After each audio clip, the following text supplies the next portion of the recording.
story, you'll have a very different interpretation. So, first of all, before writing these novels, did you ever think about how the world would end, or that the world as we know it would end? And also, when you were a teenager, what would you put in your underground bunker? Let's start with Anne. Great. Well, I think there's been moments in history where it really has felt like the end of the world. And I felt that very viscerally 10 years ago, and I think people throughout, during the Cold War, people felt that as well. So, yeah, and I find myself, asking over, not even just like one time, probably like hundreds of times, like, would I survive if the world ended? And I'm big into experiencing fear in a controlled environment. So I think part of the writing of Eve was kind of having this intense experience that Eve has, and being in this intense survival situation, but not actually having to be chased by a bear. So that was kind of where, yeah. And what was the other part? When I was a teenager. I don't know if I would have had the foresight to do gallons of water and canned food. Probably would have been totally impractical stuff. I have this kind of crate at home from my teenage years, and it's filled with, I think, Scott Wolf memorabilia. So it's not exactly, but those, in my mind, that was the most important stuff that I had to lock up and keep safe. And, if anything happened, I would have grabbed it and run away. That probably wouldn't help me at all. Yeah, I feel like I often think about the world ending, which is why I keep telling my mother I don't need to start a retirement account. And it's funny because I was just recently thinking about whether I would survive at the end of the world. Okay, the answer to that is a resounding no, because I just realized that when I was on tour for a month, I'm the least hardy person in the world. If I was hungry for a half an hour, I'd start cannibalistically suggesting we eat people. But yeah, I think one of the great things about writing for young adults and in this kind of demographic is just that experience is so intense that when you first kind of are becoming an adult, first thinking for yourself, making your own choices, your emotional experience of those years is so intense. Things often feel that they are the end of the world when they're not. So you're kind of always at these critical junctures in your life where you feel like you're making these major, major, major choices that are going to impact the rest of your life. Very few people have. Most people can remember those years of their lives incredibly intensely, more intensely than they can, for example, their early 20s later on, or at any other juncture of their life. So I think that's kind of what's great about YA and dystopia and why they go so well together. And then in my underground bunker when I was younger, definitely would have been a lot of Ani DiFranco mixed tickets. And I also, in high school, my parents, for whatever reason, allowed me to paint poetry on the walls of my room. So I would probably have brought some paint cans down, because I used to write on my wall. The worst writing in the entire world. So pretentious, so awful, but I'm sure that's what I would have brought. My friends, Ani DiFranco, paint for writing, and probably a lot of ketchup, because they really like ketchup.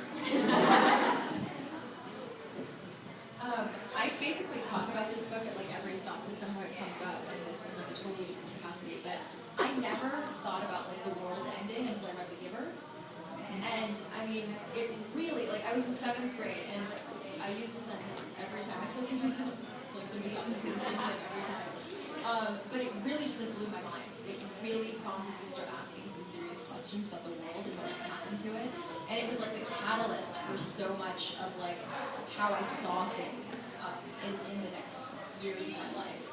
And it was great. And I think that really speaks to the power of literature. And I was and a lot of people actually, some people, I shouldn't say a lot of people, but I've come across some people who really wonder whether or not dystopian fiction is too heavy for young adults. And I was, first of all, I don't think this would be all, but that's a whole different conversation.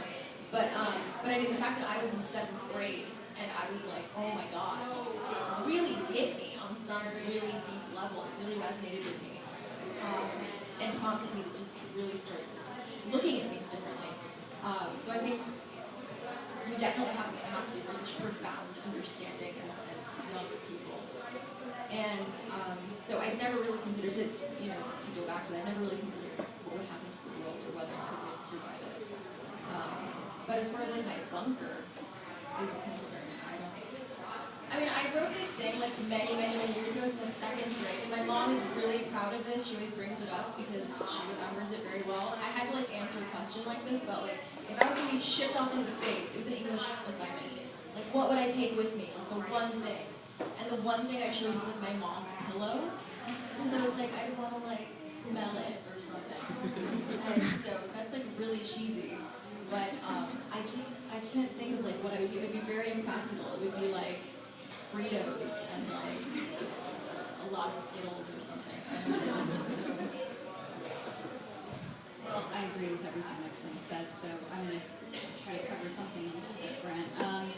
I definitely worry, I still worry about like the end of the world, and I always did. Even like as a young child, I remember really being concerned with like the universe, and because you pick things up on the news, any little thing can start you thinking about like an environmental apocalypse or a political situation that could lead to this, escalate, and there's no escaping that now in our society. We're just so saturated by media, and so it feels very natural to bring that to the teenage audience. I mean, we're all thinking about the same things, I think, regardless of age.